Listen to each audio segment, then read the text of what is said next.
We're back here on the platform this evening, and it is a pleasure to have you join our program today. Good evening, everyone.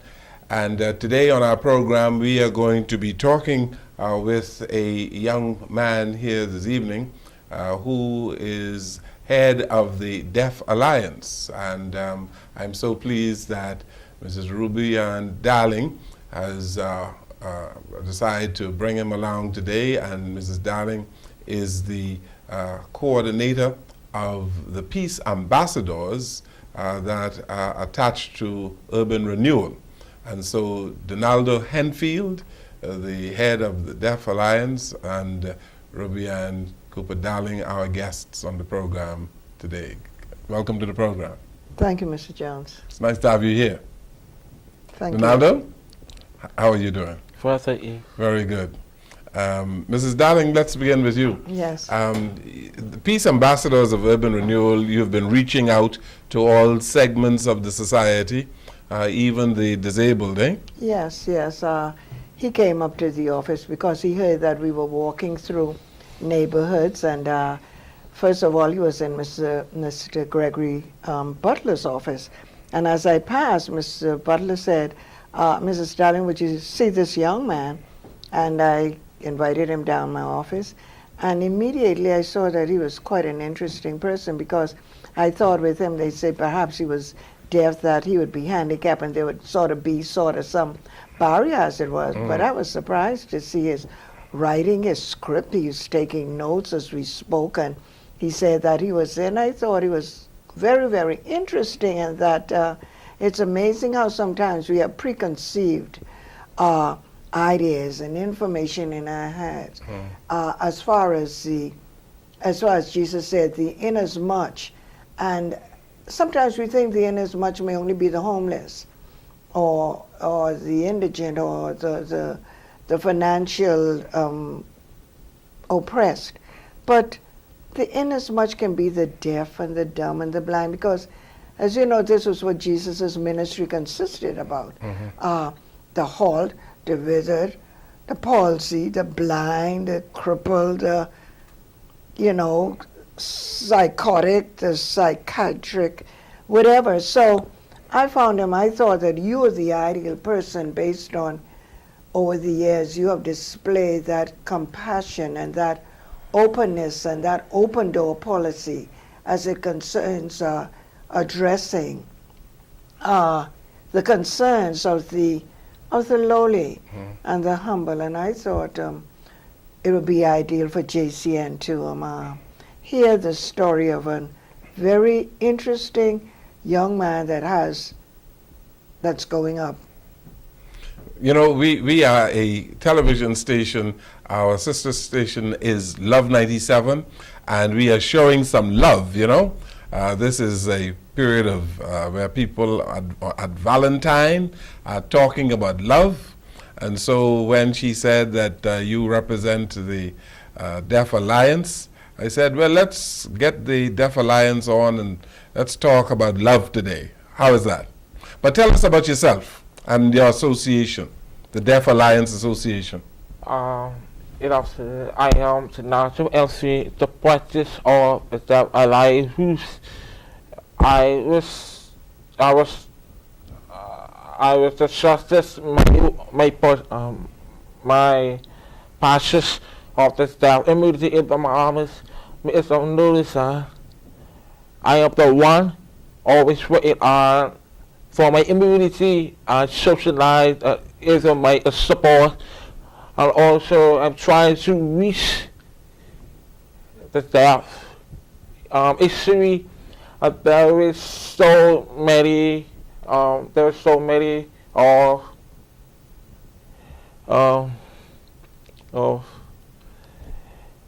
person. advice that the Alliance group. There are groups the Deaf Alliance group are all the members of the population, is the immunity of the Bahamas and family who are stillness out of Harry and Harry loss.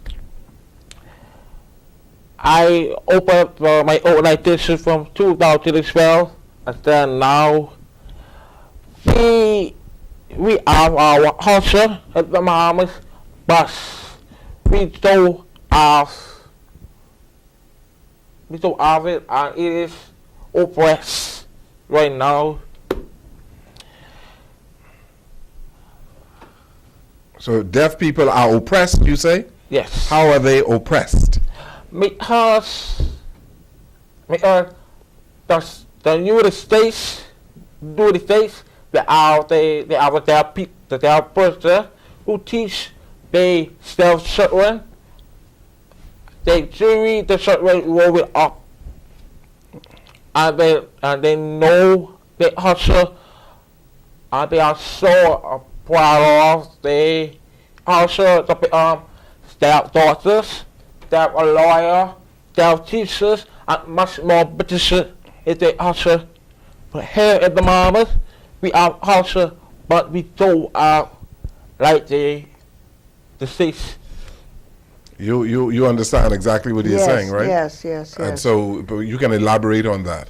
Well, he's saying that, and as you take in other countries whereby they embrace, they don't hide their children or they don't hide their disabilities, that they're open. They have ways and means whereby they're brought to the fore and not left and hidden out of society.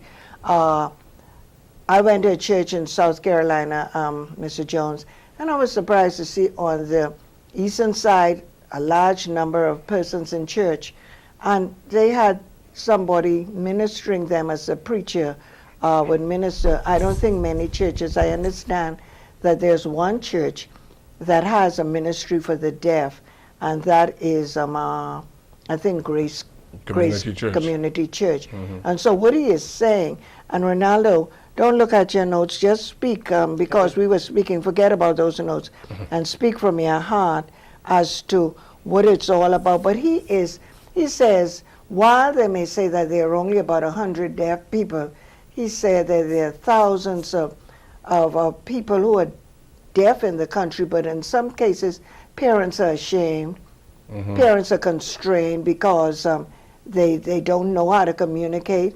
And he said that he went to a lawyer's office just on Tuesday before he came to me to find out if he could help him with some research. And at the end of it, the lawyer said, could I ask you something from a personal level? He said, go ahead. He said, I have a deaf child. Would you teach me the sign language so that I can communicate with my child? And he says, that's what I'm here for. I will teach him.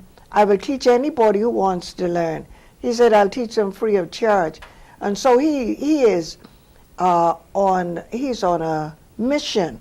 He says to go into every family island to find out wherever there is a deaf person. He's on that mission to go and find them out and to let them know that they can be useful to society. So Ronaldo, just forget about your notes and express yourself and speak with Mr. Jones into the country, because Bahamians are a compassionate people, and you don't know who's out there that God would have you to touch their hearts, that they're frustrated because perhaps they're ashamed to let someone know that they have a deaf child, or even they themselves.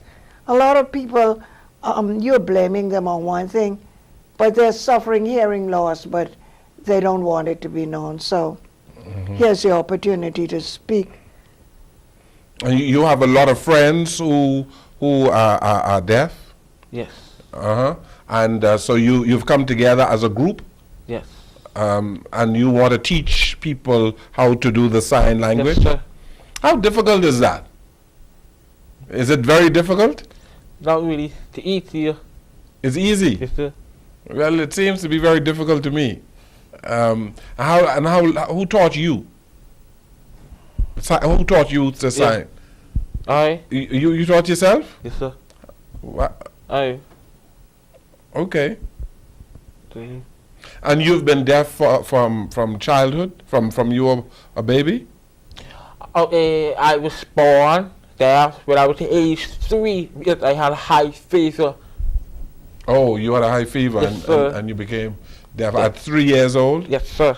So you attended the school for the deaf? Yes, sir. I was studying at the Center for the Deaf from 1994. I then see now I was 63 I school 2007. I didn't. So Yeah, C.C. Sweeting. He attended C.C. Sweeting School I see. and graduated from there. I see. So what is your what do you do? What do you do for a living? my justice is I want to find deaf people in the Bahamas to reach them to out together. I'm not sorry that that my life is root. But I have a lot of programs, yeah, providing assistance with the deaf people in the Bahamas. So you have programs for deaf people in the Bahamas. Yes, sir.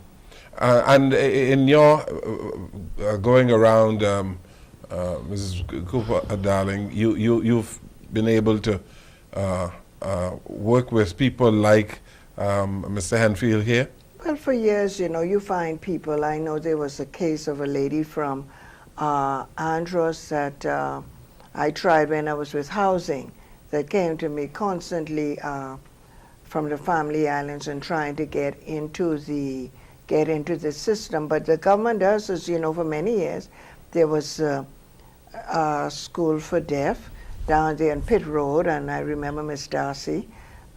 Ryan, I think her name was Paula Darcy. And but I think what he wants is to have it on a larger scale. But of course, he went to C.C. Sweeting, so there was a special unit in C.C. Sweeting that Catered to the that deaf. catered to the deaf.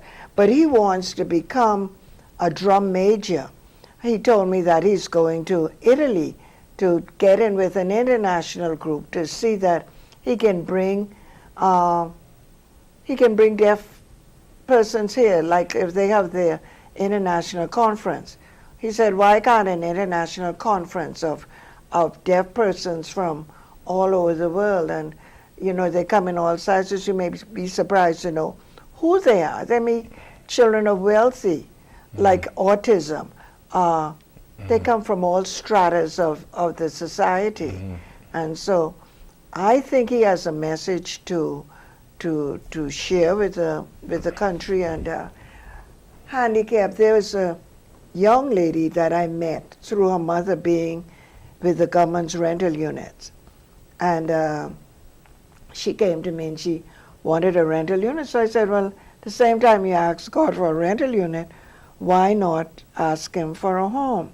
And then she told me of this daughter who she had was blind that can assist her in signing with her to get a government home. And they did get a government home because she was working, Samantha's her name, was working with the Ministry of either Transport or the AG's office. And now today, Samantha is in Washington. And she corresponded with another person who was blind on the internet. And she got married to him. And they have a store right out of the Pentagon in Washington. Yeah, So in you Pentagon see, City. in the Pentagon City, she has us selling souvenirs and scarves and whatever. So the message is that not because you may be blind, or we have a young man at our work, Mr. Roll, and he's blind, but he types, he does all the work. He's gainfully employed at Urban Renewal, and you can't beat him doing using the computer. He's really skillful at it. So I think we have come a long way as a country, and it doesn't matter if you're blind, deaf, dumb, disabled, autistic, or what. God has so made us, Mr. Jones, that if we look and take the time to look, there is value, there is worth. Everyone has a talent. Everybody has a talent, and Ronaldo is a wonderful young man. And tell him about your trip you want to go to Italy. Good. You want to go to Italy? Tell Mr. Jones. You want to go to Italy, right? Yes, sir. Okay, good. I want you to tell me that after. Let me take this break, and we'll come right back so we can talk about your idea or your desire to go to Italy. Okay? Yes, sir. We take this break on the program. We'll come right back.